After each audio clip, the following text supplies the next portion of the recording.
बता दें कि उत्तराखंड के मुख्यमंत्री पुष्कर सिंह धामी ने केंद्र की मोदी सरकार के 12 वर्ष पूरे होने के अवसर पर खटीमा में विभिन्न कार्यक्रमों में हिस्सा लिया है।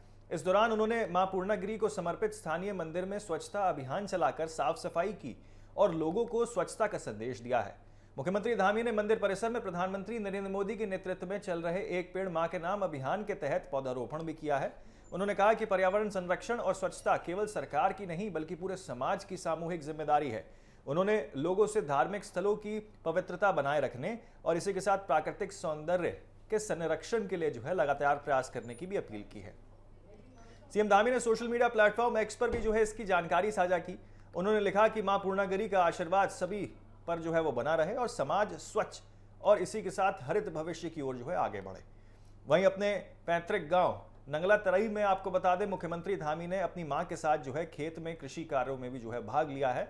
उन्होंने आपको बता दें कि यहाँ पे खेत की जुताई की और खाद डालते हुए अपनी तस्वीरें वो सोशल मीडिया पे साझा की हैं। इस अवसर पर उन्होंने देश के किसानों के योगदान को याद करते हुए कहा है कि किसान राष्ट्र निर्माण की मजबूत नींव है और मुख्यमंत्री ने कहा है कि किसानों की मेहनत, तपस्या और समर्पण देश की प्रगति का आधार है। उन्होंने सभी अन्नदाताओं को नमन करते हुए उनके योगदान की सराहना भी की है। आपको सुनाते हैं आखिरकार क्या कुछ मुख्यमंत्री धामी ने कहा है। प्रधानमंत्री जी ने जो आत्मनिर्भर भारत का संकल्प लिया है, वो संकल्प हम सभी देशवासियों के लिए उसको आगे बढ़ाना है। और चूँकि बहुत बड़ी मात्रा में उर्वरकों में देश का जो हमारा मुद्रा है वो बड़ी खर्च हो जाती है, बहुत हमको दूसरे देशों पर निर्भर रहना पड़ता है और उसके कारण से देश को अनेक प्रकार का चुनौतियों का सामना करना पड़ता है।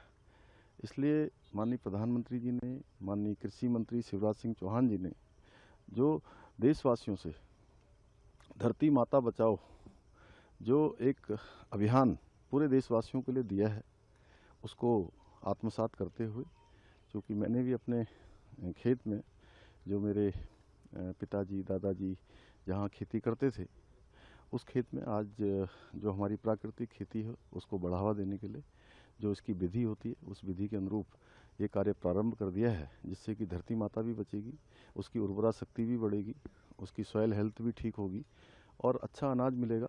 जो भविष्य का जो खतरा है आने वाली पीढ़ियों के लिए कि भूमि बंजर न हो, अत्यधिक रसायनों के कारण से उसकी उर्वरा शक्ति कम होती है, कीटनाशक तमाम प्रकार के होते हैं जिससे कहीं ना कहीं सॉइल को नुकसान होता है।